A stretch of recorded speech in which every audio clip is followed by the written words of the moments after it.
should I be elected leader of the party and prime minister of the country, we would scrap that tax. This guy is the forerunner of this, of like the Liberals they're throwing mud at each other now. I am actively considering it. It's obviously a big decision, a common front together. You call this putting a common front together, Jonathan? Really? They don't care about public support. They don't want public support. They just want to do what they want to do.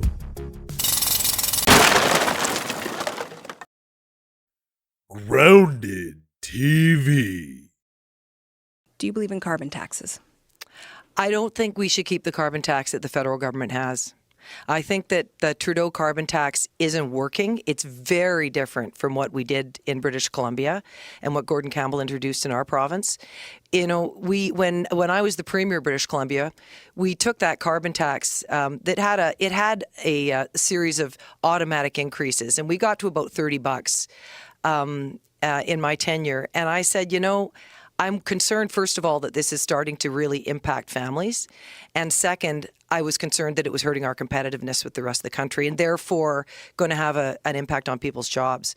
So we froze the tax at that point.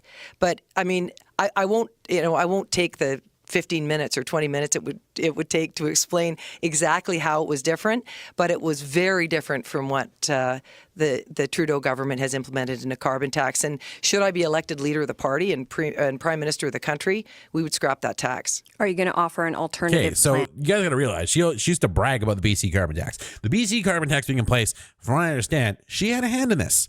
She had a hand in it. So what are you talking about right now, lady? And to drive down emissions, though. Absolutely. Because unlike Pierre Poilievre, I believe that climate change is happening. And Pierre Poilievre has not said that. Like, oh my goodness, you're just lying. You're just lying. Pierre Poilievre has not said climate change is a hoax. He's never once said that. He has never once denied climate change. He's denied your carbon tax being a poor solution to climate change. Or he's argued it's a poor solution, I guess. that as human beings, we are part of the problem and we need to address. You hear that? As human beings, we are part of the problem. You are a problem. Get that through your head, guys. You are part of a problem. You are the problem. Not you're the problem. That's what she's telling you guys. Need to address emissions. So absolutely, we want to make sure that Canada is playing the biggest role that it can in the world to contribute to the global, what's really a global problem. And, I think that's going to be a very different approach from the Poilievre Conservatives. A carbon tax isn't the only answer to fighting climate change. There is a whole range of other tools in the toolbox, and we would be committing to figuring out which tools we want to put to work, but also with a mind to making sure that they aren't things that will hold people back, that will hurt our economy, that will kill jobs in the country, because it is possible, and we proved it in BC when we had the fastest growing economy in the country and a carbon tax in our province.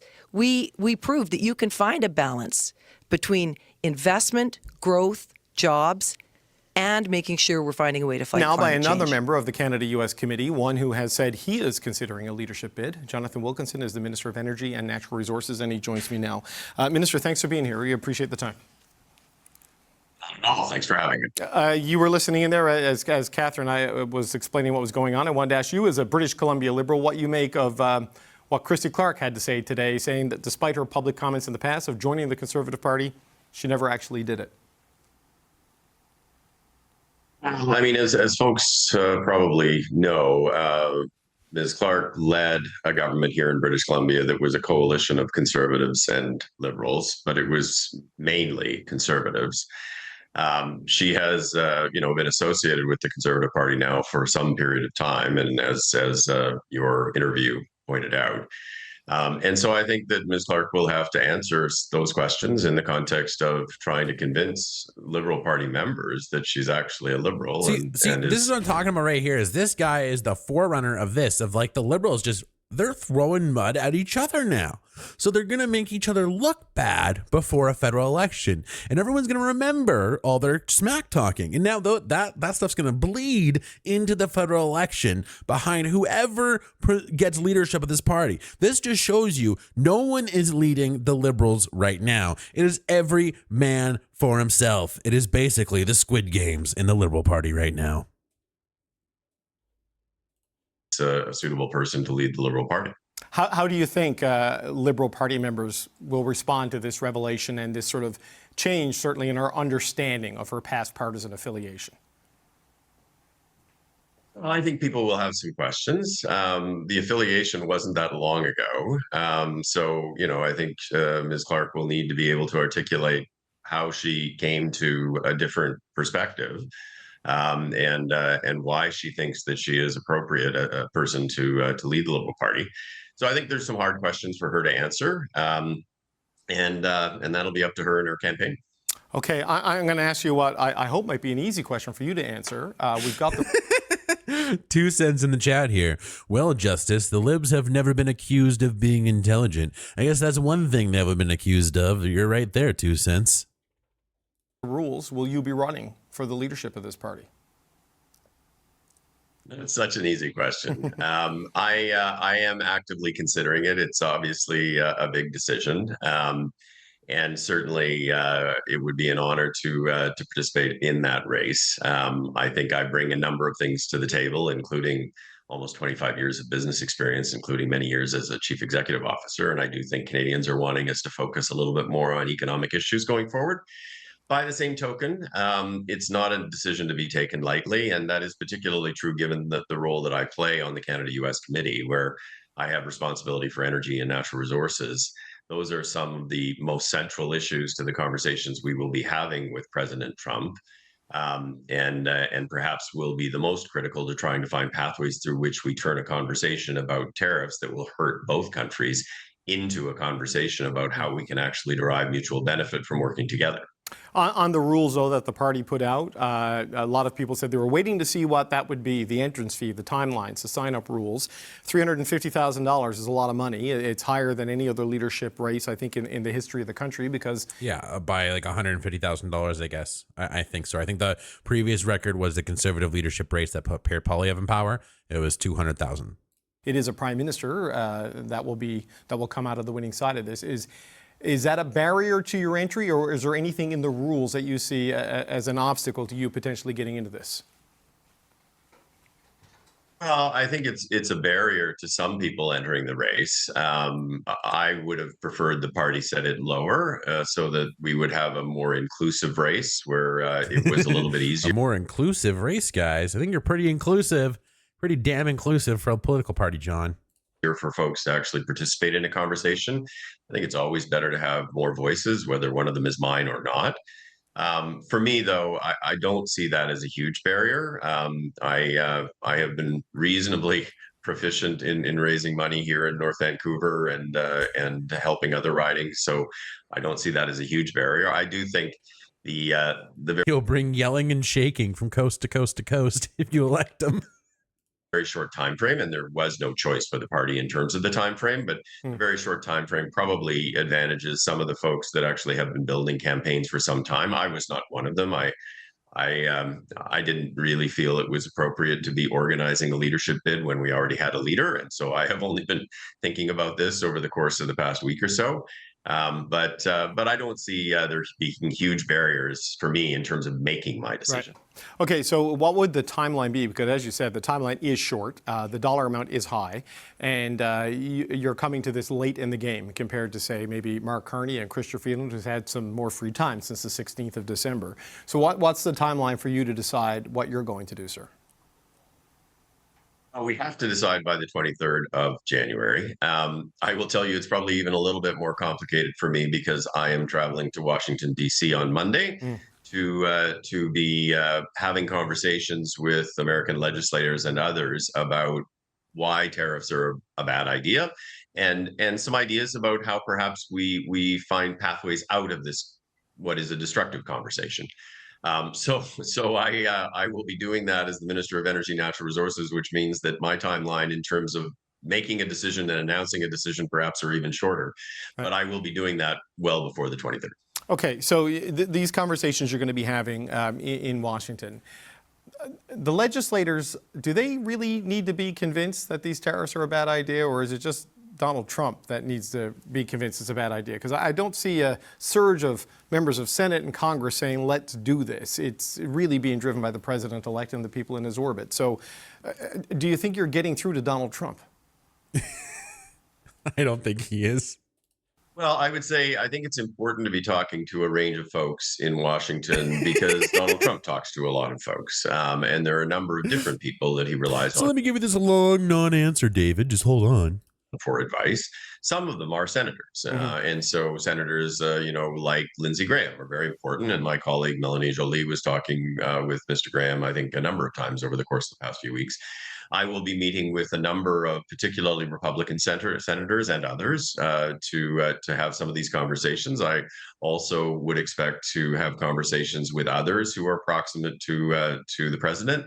And it's important in my mind to actually have Americans weighing in on this with Americans. That it's one thing for Canadians to try to actually make a convincing argument to the American president as to why something is not in their best interest.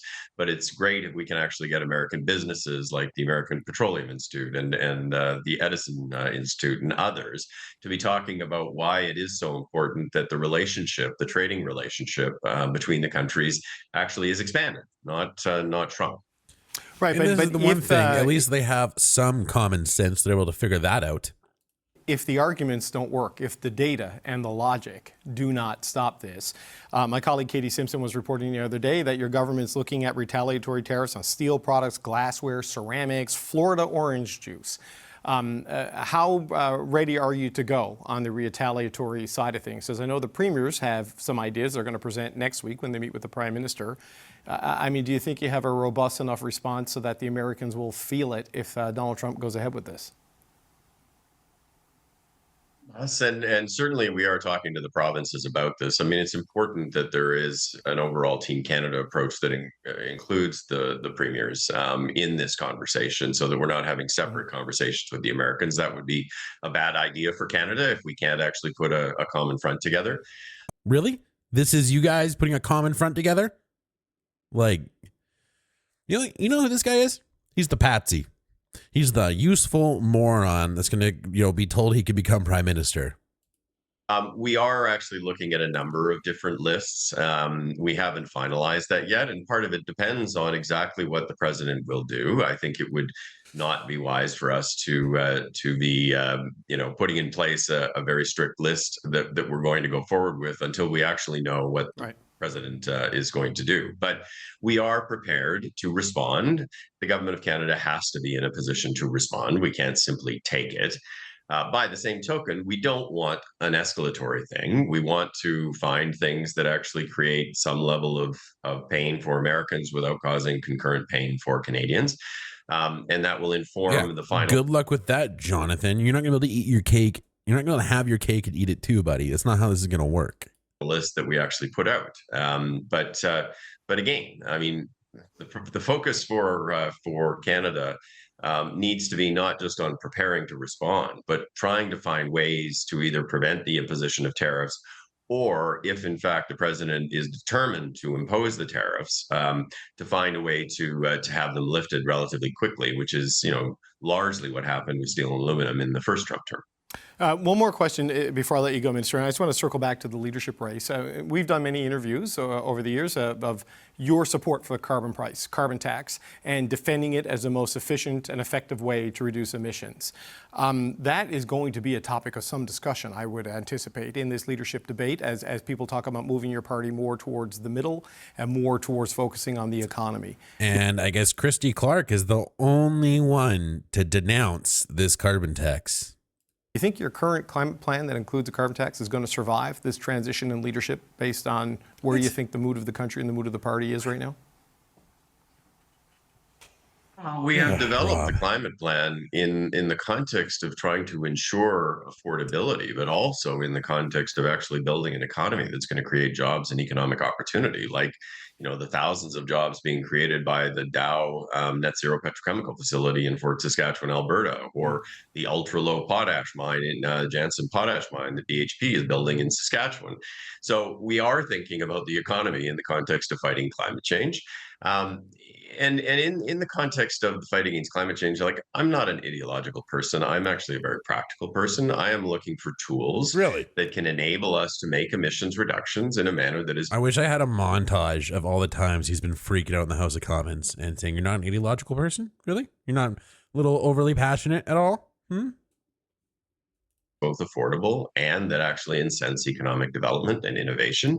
Carbon pricing was one tool in a much broader toolbox that we chose. It was something that virtually every economist in Canada and elsewhere actually endorses as a way to actually efficiently reduce emissions. And if you actually recycle the money back as a rebate to ensure it's done in a manner that's affordable on a go-forward basis, and that actually includes many conservatives. I mean, people should remember that Erin O'Toole and the Conservative Party actually ran on a climate platform that included a price on pollution in the last federal election. That included Pierre Poilievre, who went door to door actually endorsing a carbon price. So I am really interested in outcomes, and those outcomes are economic. Those outcomes are about affordability. And they're also about climate change. Like, climate change still hasn't gone away. It's real. It is a science issue. It shouldn't be a partisan or political issue. And at some point, Mr. Poilievre's going to have. Oh, really? It shouldn't be a political issue? Really? Really? Really, Jonathan? It shouldn't be a political issue, eh? Really? What are you doing right now with it? What are you doing right now on CBC with this right now? What are you doing with that, Wilkinson? What are you doing right now? Like, what? Have to explain whether he is a climate skeptic or he just doesn't care about the future that our children will inherit. Right, but that sounds to me, Minister, and I so don't want to Poilievre doesn't care about your children, guys. Doesn't care about the future your children will inherit. Sorry, I should say. Shouldn't paraphrase him there. misstate or misrepresent what you just said, that you're willing to reconsider it because, tools in toolboxes need to be used and have public support for their use, I suppose. And that public support is under threat. I mean, are you willing to... Well said, David. Yeah, usually they would have public support in them. Usually they would, but not this one. And do the Liberals care? No, they don't. They don't care about public support. They don't want public support. They just want to do what they want to do. Consider moving off of that, if that's what it takes, if you can find another way to reduce emissions without undermining public confidence here.